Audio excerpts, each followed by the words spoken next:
রাতে আরাফাতের তাঁবুর পরিবেশ দেখাচ্ছি দর্শক।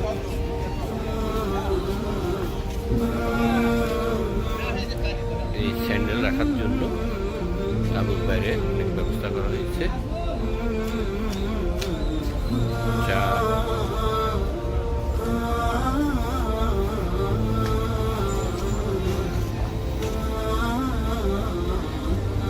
হাজিসাবরা যেন চা খেতে পারে। এখানে টয়লেটের ভালোই ব্যবস্থা আছে, পুরা বাগানের মতো পরিবেশ।